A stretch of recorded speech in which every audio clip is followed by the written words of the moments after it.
ಇನ್ನು ರಾಜ್ಯದಲ್ಲಿ ಮಕ್ಕಳ ಮಾರಾಟ ಜಾಲ ಮತ್ತೆ ತಲೆ ಎತ್ತಿದೆ ಅನ್ನುವಂತ ಸಂಶಯ ಕಾಡ್ತಾ ಇದೆ. ಯಾಕಂದ್ರೆ ತುಮಕೂರಿನಲ್ಲಿ ಖಾಕಿ ಬಲೆಗೆ ಬಿದ್ದಂತ ಮಕ್ಕಳ ಮಾರಾಟ ಜಾಲದ ಬ್ಯಾಕ್ ಗ್ರೌಂಡ್ ನೋಡಿದ್ರೆ ಈ ಪ್ರಶ್ನೆ ಮೂಡದೇ ಇರಲ್ಲ.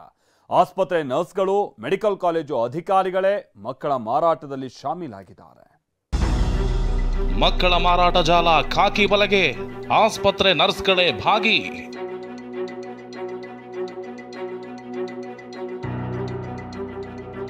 ಒಂಬತ್ತು ಮಕ್ಕಳ ಮಾರಾಟ, ಅಕ್ರಮ ಸಂಬಂಧದಿಂದ ಮಕ್ಕಳೇ ಟಾರ್ಗೆಟ್.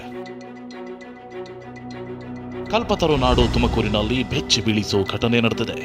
ಮಕ್ಕಳ ಮಾರಾಟ ಮಾಡುವ ಜಾಲವನ್ನ ಪೊಲೀಸರು ಬೆನ್ನತ್ತಿದ್ರು. ಇದೀಗ ಆ ಗ್ಯಾಂಗ್ನ ಮತ್ತಷ್ಟು ಕೃತ್ಯಗಳ ಸ್ಫೋಟಕ ಮಾಹಿತಿಗಳು ಹೊರಬಿದ್ದಿವೆ.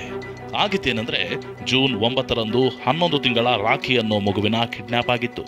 ಈ ಪ್ರಕರಣ ಬೆನ್ನತ್ತಿದ ಪೊಲೀಸರಿಗೆ ಮಕ್ಕಳ ಮಾರಾಟದ ಬೃಹತ್ ಜಾಲವೇ ಪತ್ತೆಯಾಗಿದೆ.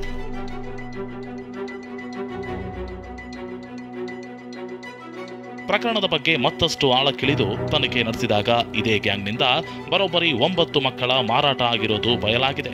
ತಕ್ಷಣ ಕಾರ್ಯಾಚರಣೆಗಿಳಿದ ಗುಬ್ಬಿ ಠಾಣೆ ಪೊಲೀಸರು ದಂಧೆಯಲ್ಲಿ ಭಾಗಿಯಾಗಿದ್ದ 10 ಆರೋಪಿಗಳನ್ನ ಬಂಧಿಸಿದ್ದಾರೆ. ಆಘಾತಕಾರಿ ವಿಚಾರ ಅಂದ್ರೆ ಮಕ್ಕಳ ಮಾರಾಟ ದಂಧೆಯಲ್ಲಿ ಆಸ್ಪತ್ರೆ ನರ್ಸ್ಗಳು ಭಾಗಿಯಾಗಿದ್ದಾರೆ. ತುಮಕೂರಿನ ಖಾಸಗಿ ನರ್ಸಿಂಗ್ ಕಾಲೇಜಿನ ಮ್ಯಾನೇಜರ್ ಮಹೇಶ್, ಆಸ್ಪತ್ರೆಯ ಸ್ಟಾಫ್ ನರ್ಸ್ಗಳಾದ ಪೂರ್ಣಿಮಾ ಹಾಗೂ ಸೌಜನ್ಯ, ಸರ್ಕಾರಿ ಆಸ್ಪತ್ರೆಯಲ್ಲಿ ಗುತ್ತಿಗೆ ಆಧಾರದಲ್ಲಿ ಕೆಲಸ ಮಾಡ್ತಿರುವ ಇಬ್ಬರು ಈ ದಂಧೆಯಲ್ಲಿ ಸಿಕ್ಕಿಬಿದ್ದಿದ್ದಾರೆ. ಜಾತ್ರೆಗಳಲ್ಲಿ ಟ್ಯಾಟೋ ಬರೆಯುತ್ತಿದ್ದ KN ರಾಮಕೃಷ್ಣಪ್ಪ, ಹನುಮಂತರಾಜು ಎಂಬುವರನ್ನ ಪೊಲೀಸರು ಅರೆಸ್ಟ್ ಮಾಡಿದ್ದಾರೆ. ಈಗ ಫಸ್ಟ್ ಥಿಂಗ್ ಅದು ಇನ್ನೂ ರೂಟ್ ಕಾಸ್ ಗೊತ್ತು ಬಂದಿಲ್ಲ. ಫಸ್ಟ್ ಥಿಂಗ್ ಅವರು ಪೇರೆಂಟ್ಸ್ ಯಾರು ಅನ್ನೋದು ನಮ್ಗೆ ಐಡಿಯಾ ಬಂದಿಲ್ಲ.